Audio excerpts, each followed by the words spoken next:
Hi, I'm Lisa Marshall and I'm the Group Manager of Community from Port Macquarie-Hastings Council, and today I'm here with Jane Evans, who is from the COVID-19 Recovery Working Group Subcommittee, and Jules Jamieson from Headspace Port Macquarie to talk about PMH Cares. Lucilla, could you tell us a little bit about PMH Cares? Yep, PMH Cares is all about supporting and connecting our community.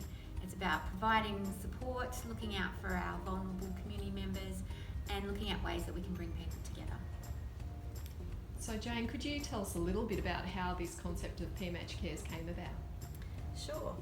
Well, really it came about as a result of the COVID-19 pandemic. We recognised that there were people in our community that were feeling quite isolated and potentially vulnerable, and we wanted to put forward an idea, an initiative that was very much community-led to support them. We also recognise that this is something that could continue way beyond the life of a pandemic, and it would benefit neighbours, looking out for neighbours, and particularly by identifying neighbourhood champions that will take the lead in that space. So in an everyday context, how is PMH Cares going to work in our community? Well, I hope it's going to work by, first of all, people putting up their hands to become neighbourhood champions, and then identifying very small groups of individuals that might need support.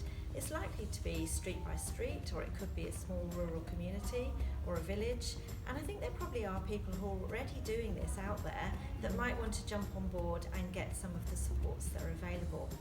So once we've identified neighbourhood champions, then really it's about them having some support, some training, some resources that will allow them to do whatever is required by the people in their small group, and really connecting people with other people so that it's neighbours looking out for neighbours.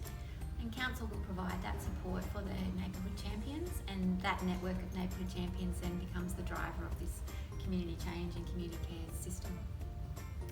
So Julie, as a neighbour in PMH Cares, what sort of support might I expect? Yeah, sure. So Port Macquarie-Hastings Cares initiative has been brought to life to bring support such as taking the bins out, perhaps picking up stuff from the supermarket, coming over for a cup of tea, just to build that social connection. It's something that wouldn't replace what's already out there, so anything like NDIS services, it's something to support those, to make sure that no one falls through the cracks. And it brings back those old-fashioned values of, again, neighbourly support and connection. So yeah, looking forward to it. Sounds like a fantastic community initiative. So how do we get involved? So there's lots of ways to get involved, but initially you can jump on Council's website, and we have a PMH Care site that they can sign up for as a neighbourhood champion. They can sign up if they just need support and they wanted to write down what support they need. They could ring Council and we can fill out the forms for them, so they don't have to have the internet. Eventually we will have our champions go out and do postcard drops so people can fill in what their requirements are, but it's really about how do we connect our neighbours back together and how do we support each other through, yes, this challenging time right now, but in the long term as well, continue that neighbourhood connection and rebuild our community.